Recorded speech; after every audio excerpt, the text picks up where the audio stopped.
இன்னைக்கு வந்து நம்ம என்ன பார்க்க போறோம் அப்படின்னா கயல் சீரியல் நடிக்கிற எழிலுடைய பயோகிராஃபி பற்றி தாங்க இந்த வீடியோக்குள்ள போய் பார்க்க போறோம். வாங்க பார்க்கலாம்.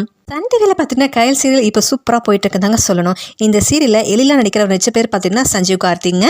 ராஜாராணி சீரியல் மூலியமா பார்த்துக்கிட்டீங்கன்னா கார்த்திக் கேரக்டர்ல பிரபலம் ஆனதுனால சஞ்சீவோட நேம் கூட கார்த்திகை ஆட் பண்ணி சஞ்சீவ் கார்த்திக் அப்படின்னு வச்சுக்கிட்டாராமாங்க. அவர் உண்மையான பேர் பார்த்தீங்கன்னா சையத் அஸ்வருதீன். இவர் ஜூலை 17 1989 பிறந்திருக்காருங்க. இவர் பிறந்து வளர்ந்தது எல்லாமே பார்த்தீங்கன்னா கோயம்புத்தூர் தான். ஆமாங்க. ஸ்கூல் அண்ட் காலேஜ் எல்லாம் படிப்பையும் கோயம்புத்தூர் தான் படித்து முடிச்சிருக்காரு. ஆமாங்க. இவர் ஒரு இஸ்லாமிய மதத்தை சேர்ந்தவருங்க.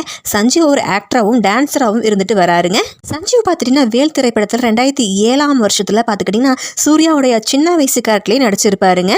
சஞ்சீவுடைய அம்மா பேர் பார்த்தீங்கன்னா அசானாங்க. இவங்களுக்கு ஒரு அண்ணனும் கூட இருக்காங்க. இவங்க அண்ணன் பேர் பார்த்தீங்கன்னா அமீர். சஞ்சீவ் பார்த்திங்கன்னா 2008 மலையாளத்தில் அபூர்வா என்ற படத்தில் தான் ஹீரோவாக நடிச்சிருக்காருங்க. சஞ்சீவ் 2009 பார்த்தீங்கன்னா குளிர் 100°C படம் மூலிமா தமிழ் சினிமாவுக்கு அறிமுகம் ஆனாருங்க. அதுக்கப்புறம் பார்த்தீங்கன்னா நீயும் நானும், சகாக்கள், குறும்புக்கார பசங்க, நண்பர்கள், கவனத்திற்கு, உயிருக்கு உயிராக, ஆங்கில படம், 6 அத்தியாயம் போன்ற பல படங்கள் நடித்து பிரபலம் ஆனாருங்க.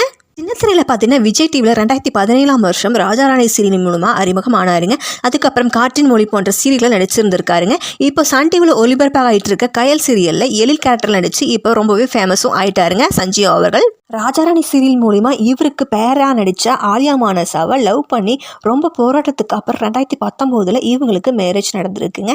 இவங்களுக்கு ஆயிலா, அர்ஷா என்ற 2 குழந்தைகள் இருக்காங்க. சஞ்சீவ் ஆலியா மானசா இவங்களுடைய மேரேஜ் பார்த்தீங்கன்னா ரொம்பவும் போராட்டத்துக்கு அப்புறம் தான் நடந்திருக்காமாங்க. ஏன்னா சஞ்சீவ் வந்து ஒரு முஸ்லீம், ஆலியா வந்து ஒரு இந்துவாமாங்க. அவங்க வீட்டில் ஒத்துக்கலையாமா ஆலியா வீட்டில். ஸோ அதனால் வந்து சஞ்சீவ் வீட்டில் ஓகே சொல்லிட்டாங்க. அதுக்கப்புறம் தான் மேரேஜும் நடந்திருக்கு. சோஷியல் மீடியாவில் பார்த்துக்கிட்டிங்கன்னா சஞ்சீவ் ஆலியா அப்படின்னா ஒரு பெஸ்ட் பேர், ரொம்பவே ஒரு அண்டர்ஸ்டாண்டிங் அண்ட் லவபிள் பேர் நம்ம எல்லாருக்கும் தெரியும் இல்லைங்களா? ஸோ யாருக்கெல்லாம் சஞ்சீவ் அண்ட் ஆலியா மானசா அவங்கள ரொம்ப பிடிக்கும் அப்படின்னு மறக்காமல் கமெண்ட் பாக்ஸில் கமெண்ட் பண்ணுங்கள். அண்ட் மறக்காமல் லைக் பண்ணுங்கள் அண்ட் சப்ஸ்கிரைப் பண்ணுங்கள். நன்றி, வணக்கம்.